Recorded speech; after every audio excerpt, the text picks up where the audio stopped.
arakara zamuka wowe ukawura ukuri mu bityo wawe bana mu tiruko wowe Umenze nyine uramuga. ntacyo bayafana ndabona ari umungu mugenzi wanjye fana Okay. kibazo fana Abwanye gazurage. Yumvika. bareke gutekereza Oya. bahinahira bari nk'agacapati none Yesu. Kwifuza nabi. Wigisha.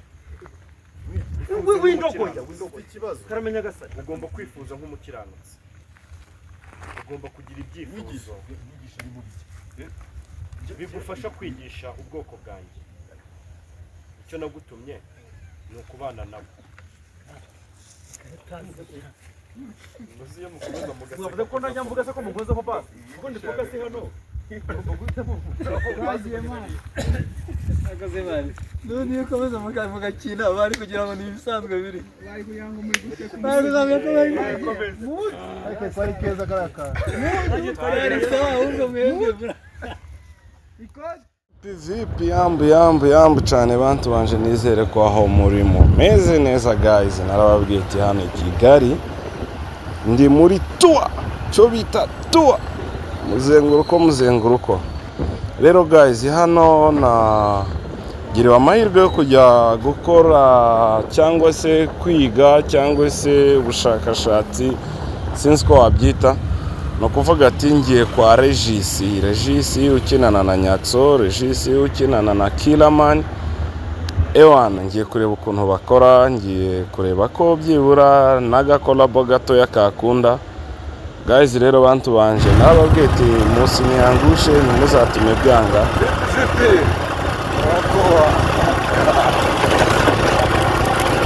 Kobo imihanda turayigendanye. kuri fazenda nyine ni imbere hano ni ahantu abantu basohokera b'abakire abana bafite ahantu basohokanye nyine amafarasi niho nyine kuri merani niho kuri fazenda nyine ni imbere hano gato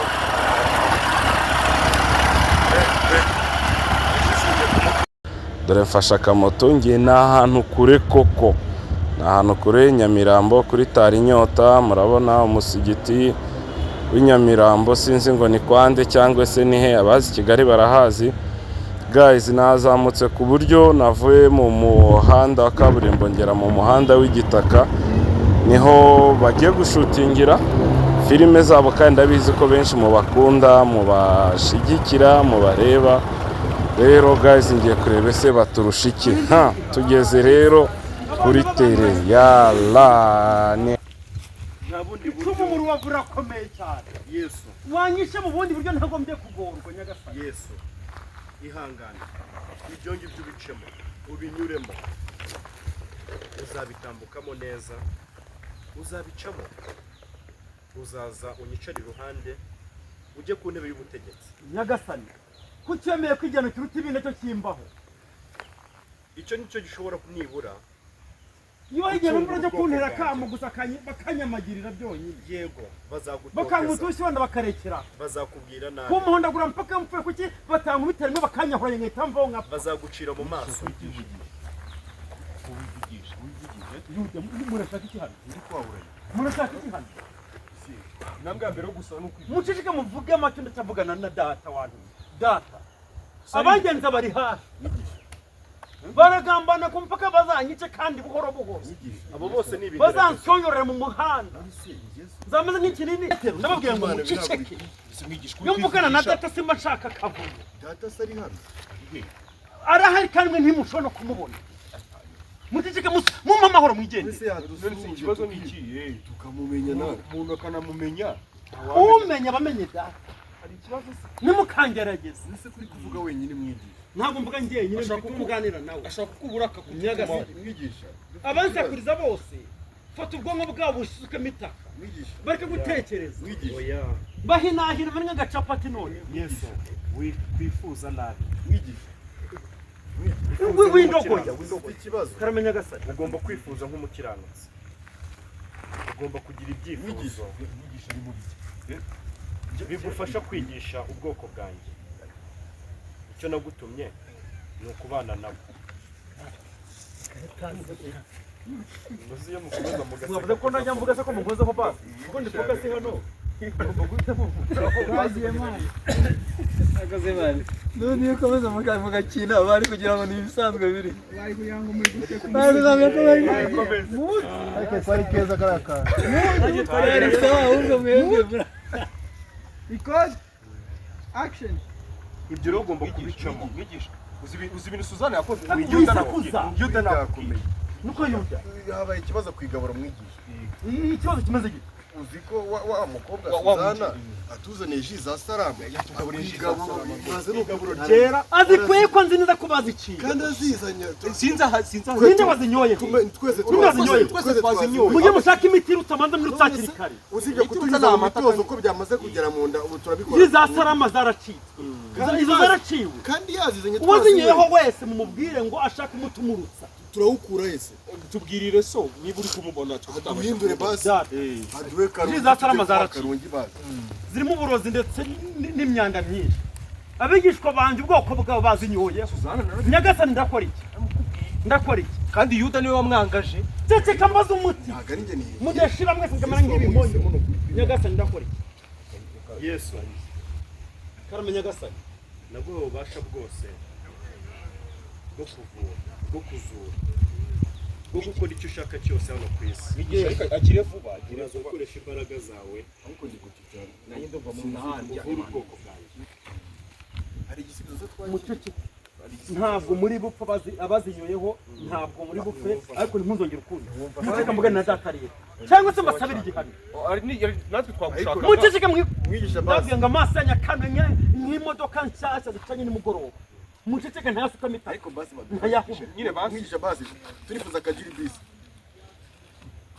Yesu karame Nyagasani uri mu biki uri kubona ibintu nanze ko bahuza amaso nawe Nyagasani ndabahumye amaso ntago bambona mwigisha ntago bari kukubona ko bakanuraga cyane ntago bishobora kuba mwigisha ko ntari kubona oke nabahumye amaso bazagume batya mpaka ubuziraherezo no mwigisha fata hejuru mfate hasi gumaho n'umuntu ndawuziba mwigisha ndawuziba nangiye kubona ibiyezi Yesu isiga ni ukubona urupfu rugusanga mu maso Yesu karame Nyagasani babaza ubwoko bwanjye icyo gihano ubahaye ntabwo cyari gikwiye baha igihano kindi ariko bazeke kujya bamuvugiramo nganira nawe Nyagasani wagira ngo nanyweye konyage nini ntako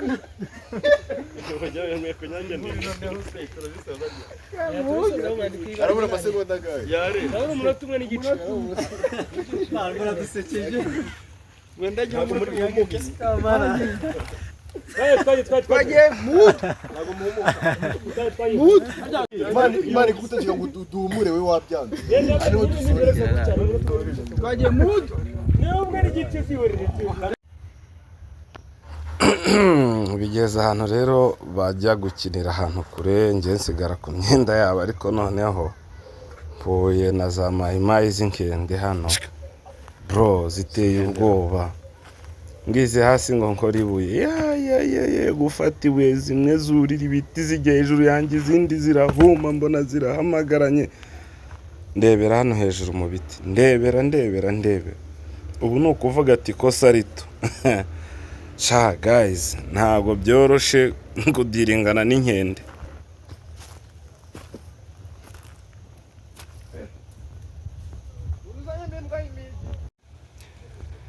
hano hari inkende zigufitiye agasuzuguro koko donc izi zindi n'izindi zirimo ziza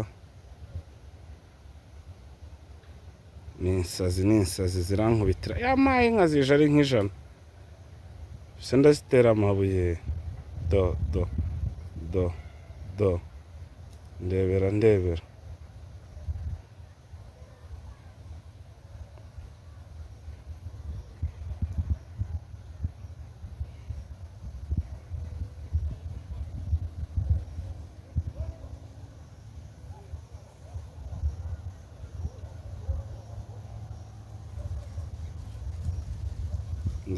ndebera guys ntibyoroshye kabisa mushobora kuziyongoza nazo zikanyiyongoza niba ziterana amabuye niba zirwanisha inkoni sinzi ibyazo doreba nk'aka ngaka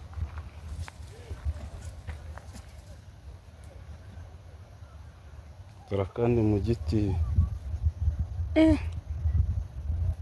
zije ari nyinshi koko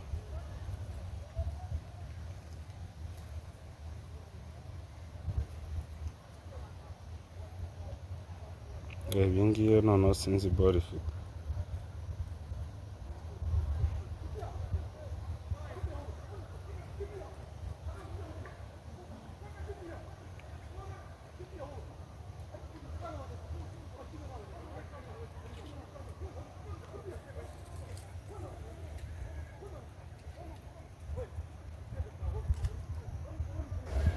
Abandi bari gukina ninjye usigaye hano njyenyine n'imikino n'inkende.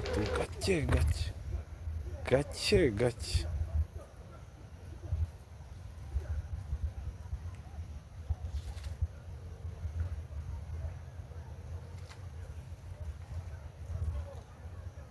Yalla dore iyi ngiyi ifite akana. Ifite akana tu.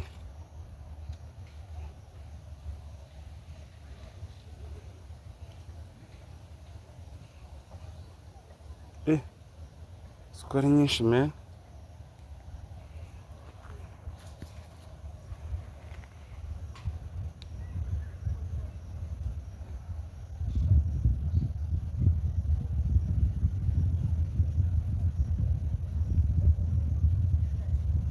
Ebingisha. Ebiyirebiye. Akabanza yarakamo gato.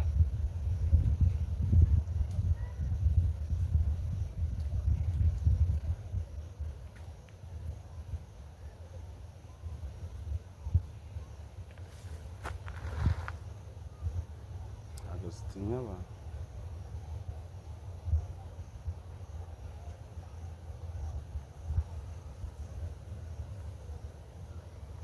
Yalla harimo n'izibimuga, harimo utwana.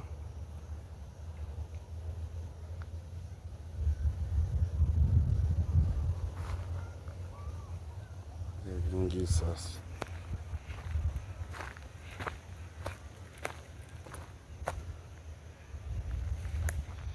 Yo guys, rero nkuko mubireba ewana shooting irarangiye. Twashutingiye sinzi ukuntu bahita, gusa ni mu biti bya hatari. Ewana hano tuba twaje kubashaka experience, kureba abandi basitari bigenda bite, babikora gute. Kandi ni byiza, ni ukuvuga ngo hari na movie muzambonamo turi gukinana nabo. So ndizera ko turi kumwe kandi guys, ko mpora mbabwira dukeneye support yanyu kugira ngo natwe industry Nyamurenge igira urwego runaka ivaho ikajya ku rundi. Urebye cyane ntacyo baturusha usibye nda support no kuba wenda bafite abafana benshi, ariko ndabizi ko ikipe ishakira abafana guys. Gusa ariko wowe mufana wacu, wowe ukunda filime Nyamurenge cyangwa se kumwihariko ukunda filime za Manza, guys support yawe irakenewe kabisa. Dufite byinshi tugomba gukora, dufite aho tugomba kugera. Rero mudusupportinge, mutube hafi.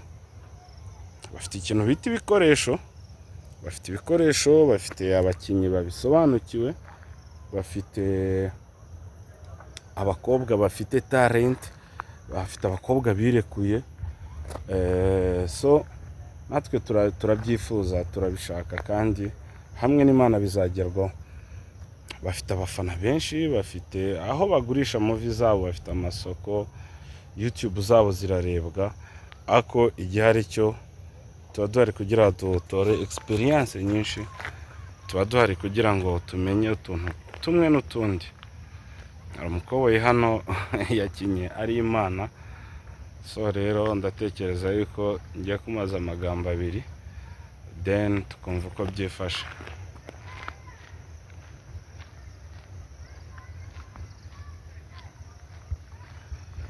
Rurema. What's up my people? Bimeze bite? I'm okay. Subwo gukina uri Imana ntabwo bugira. Oya. Hari abantu batekereza ko ari gukinisha Imana cyakwimye. Oya, buriya ibintu bijyanye no gukina tuba dushaka kwigisha abantu, icyo ni icya mbere. Icya kabiri tuba tugamije kugira ngo tubone stories zabayeho kugira tunge tuzibutsa abantu, cyane cyane ko hari n'abantu baba baramaze kubigira nkaho ari ibintu by'amateka bidafite n'impamvu n'imwe byabayeho. Ariko mu by'ukuri ibyo dukina kubibutsa ko Imana iriho hari amategeko yayo koko yohereje Yesu ku isi kugira ngo agire ikintu atufashe twebwe nk'abantu bari baravumwe dufite ibyaha byinshi ariko Yesu we araza aratwitangira ubu ngubu turiho kandi n'ibyaha dukora tuzi neza yuko twarababariwe natwe icyo tugomba gukora ni ukwihana ku byo dukora. So I am B Toto the best Afro Rwanda, ndabakunda cyane kandi namwe mukomeze mudushigikire hano natwe tubashe gutera imbere. So tuzatubaha ibintu byinshi kandi byiza cyane. Turi kumwe n'umuvandimwe wacu dukorana iminsi yose. So ndabasuje kandi cyane kora subscribe. Thank you so much brother.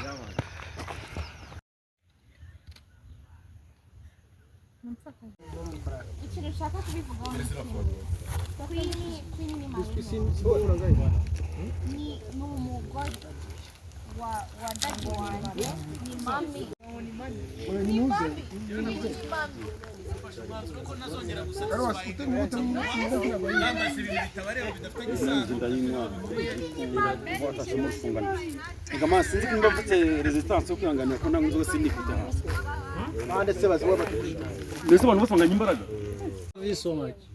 ikihutirwa na kimwe aribyo turimo nabyo birihutirwa. Musa dukore zamuka wowe ukabona ukwiriye mu bityo urimo wawe para abantu turuko wawe kipia wowe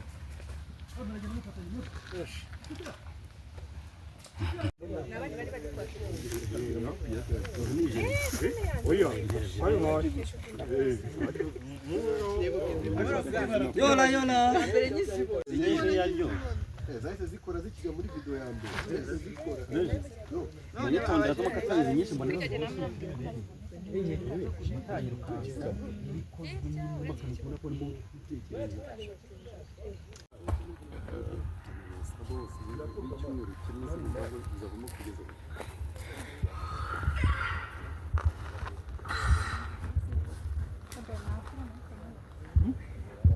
abivuze ngo afite n'ibimenyetso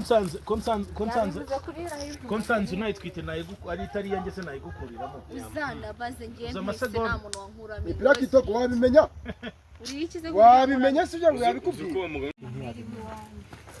oye ushiduka uri kuva muri sitazi ukagaruka byabaye iyo none yitivamo direct